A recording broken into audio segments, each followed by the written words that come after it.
So, Sri Akal, welcome to I'm a Brown Girl. My name's Amma. On today's episode, I'm going to be talking about gossiping in the Gurdwara. If you don't know what a Gurdwara is, it's a place of worship for people who belong to the Sikh faith. So to get straight into it, I feel like with the Gurdwara, it's somewhere that I really love going, especially if it's empty and no one's there, because I don't really go to the big ones. I go to the smaller temples where there's less crowd. I can just sit there for hours. Sometimes I'll go and edit in a Gurdwara or I'll journal or whatever, and I use that time to meditate and make it all about myself. I don't really like socializing. But on this occasion, my mum had invited me to go on like a Sunday event thing. I think it was someone's birthday. So they were praying and it was going to be a couple of hours. And she was like, look, why don't you come? I've been going to the Gurdwara for years. You haven't met any of my Gurdwara friends. So why don't you come down? So I thought, okay, you know what? It's fine. I can spend time with my mum.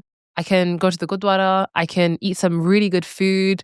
And by the way, if you are ever in a position where you're hungry and you haven't got food, or you just, want to have a minute to meditate or whatever, anyone and everyone is welcome to go to a Gurdwara, to eat, to relax, whatever. There's no restrictions on who you are, where your background is from, what religion you are. You'll find a lot of homeless people as well in the Gurdwara who just come to eat, chill. There's sometimes even showers in specific Gurdwaras as well. So if you need support, you can go there to seek support. One of the things my mum did say to me, she was like, oh, make sure you dress up and look nice for Sunday, whatever, whatever. And I was like, I always look nice. And she was like, no, I know you always look nice, but just, put like a bit of extra effort in because there's going to be other people there and it's like a birthday thing. And I was like, oh, okay, like, thanks for letting me know the dress code. So the thing with the temple is I never really go all out in terms of like what I look like. But that day I felt like I really needed to look extra, extra nice because everyone else would be, and that was fine. But there was just something about the environment that I felt really judged and watched and just, oh, what is she wearing? Oh, what does she look like? Blah, blah, blah, blah, blah.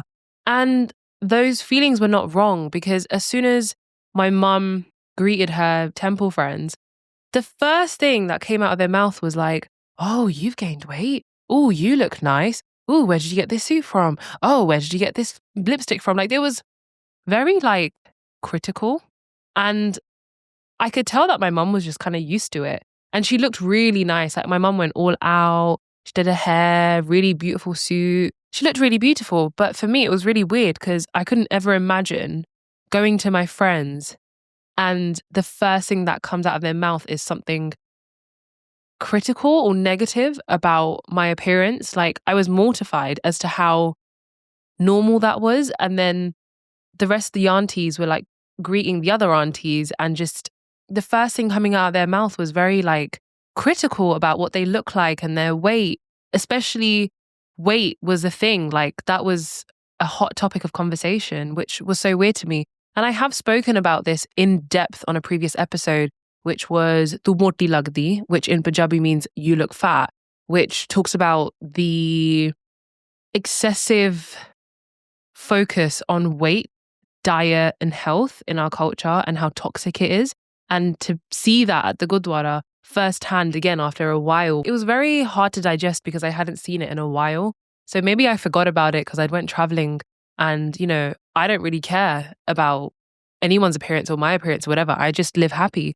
So to be in that was a massive reminder of these things still happen, and it's very sad. I don't know if I'm the only one who feels like this, but whenever I'm at the Gurdwara, I don't know if this happens at churches or mosques or synagogues or other places of worship, but I feel very judged, and the people around me come from all different walks of life. They have different experiences, which love that, super understanding. But I have this pressure to be on my best behavior because, oh, everyone's religious. Oh, everyone's dressing up. And there's just this expectation to be a certain way. And I don't know if that's only me at the Gurdwara or if that happens at other places of worship. And if that does happen, please let me know because I feel very alone in that. Another interaction that really stuck with me this week was this girl that I met, and she was the daughter of one of my mum's temple friends. She was really lovely and we spoke for a minute, and she I could tell she wanted to talk to me about something. I don't know what it was, but she was kind of explaining how she's struggling at home, and I was a little bit older than her. I think she was 22. And she was talking about how she wants to find the one and settle down and get married one day, hopefully, and how her parents won't allow her to take certain jobs because of the location. So I think she was studying something academic and had a really good opportunity in Birmingham, but she's London based. And she said that there's no way my parents would let me move, which in that moment, I was so taken aback because I couldn't relate. But then I had to remind myself that that was also my reality maybe 5, 6 years ago. And it kind of brought me back to a place of like, wow, this still happens. And just because I'm not going through it and I can't relate anymore doesn't mean that it doesn't happen, especially as a Desi woman, because your role in this life was not to get married, have kids and settle down. Hearing this girl's story, just being like, look, I've got this amazing opportunity and I'm not allowed to take it. I don't know what to do. A part of me wants to take it. A part of me can't. And if she did take it, it would mean that she would be losing a lot of her security in terms of financial, house, her family, the support network that she's known all her life. So if she decided to go and pursue her career, it means losing all of that. But then if she decided to pursue the career, then of course she would have this amazing opportunity, but at what cost? So I do hope that if anyone is going through the pressures of career, marriage, family pressures at any length, that I understand. I mean it when I say that it is not easy to just decide to be the black sheep like me and be like, no, sod this, I'm going to stick up for myself. I really struggled when I decided to take that step. And it wasn't just, the emotional toll that it takes on you. It's the financial, the physical, emotional, spiritual, everything affects you. So it's not an easy decision to make. And I really sympathize. I pray that by listening to me, it gives you a little bit of hope that there are ways out, that sticking up for yourself is important, even if it's not the drastic big steps of, leaving your house. It could be the small things like getting into therapy or asserting small boundaries, whatever it is. It's baby steps all the way. So back to the whole gossiping culture at the Gurdwara, and why I actually want to talk about it today is because it needs to stop. That's the only message I have. It needs to stop. You need to reflect on yourself, especially if you are someone who gossips, as to why do you do that? What benefit does it have? And have you thought about the effects it has on the other person and how you could possibly make them feel? I really didn't like that I had to see my mum question her self-worth as to, oh, have I gained weight, or do I look pretty, or having to feel like she needs to go above and beyond to look presentable at a Gurdwara. I don't know about other religions, but within Sikhi, you are meant to just be yourself, be kind, don't hurt others. You just usually wear the simplest of clothes and you don't care about what anyone else thinks. And I'm not saying that, you shouldn't dress up for an occasion or whatever, but I just didn't like the gossip culture and the pressure people have to perform in those spaces. I completely understand it's easier said than done to think that everyone in a space of worship is going to be clean-hearted and kind and not have these tendencies to gossip. But it's also a lovely opportunity to meet kind people who don't gossip and kind of create a community for yourself of like-minded people. I would love to know if you guys have any personal stories or experiences of being at a place of worship where you've experienced gossip and how that made you feel, or if maybe you were the person who was gossiping and why you felt the need to do that, or what kind of place you were in. I would love to understand that. These things still happen and I don't like it and I wish it would stop, but it would take a lot of work from the people who do engage in these conversations to kind of look in on themselves. So be reminded that the true essence of a Gurdwara is love, compassion, togetherness, community. It's not about gossiping.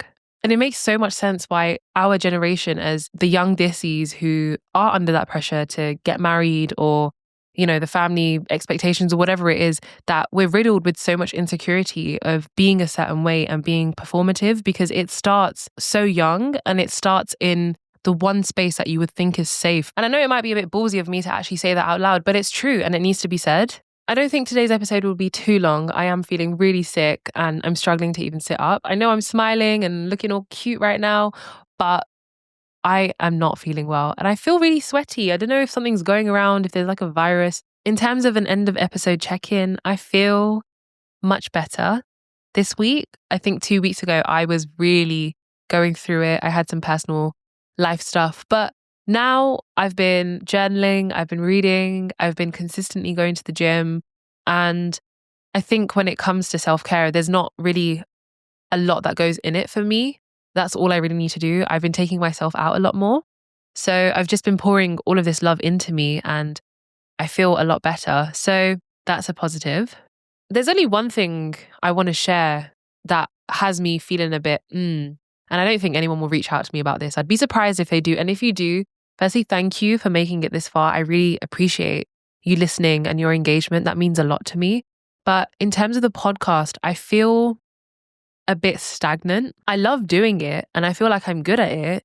I enjoy editing. I love the process. For me, I always did it because it was fun and I wanted to put my message out there, especially, to be able to look back in a few years to be like, wow, I love how I used to think. And I just feel a bit like, I don't know where this is going. Like, is this podcast now kind of in its last stages? Is my baby finally complete? I don't know. I've been having those thoughts. Is it lacking structure? Am I unable to give it the time that I need?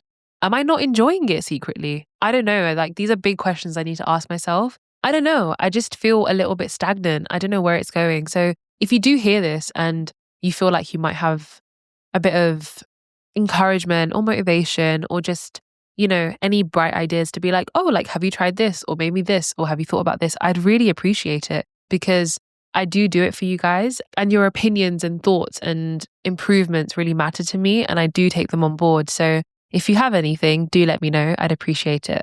Aside from that, I am going to go and rest because I'm not feeling well.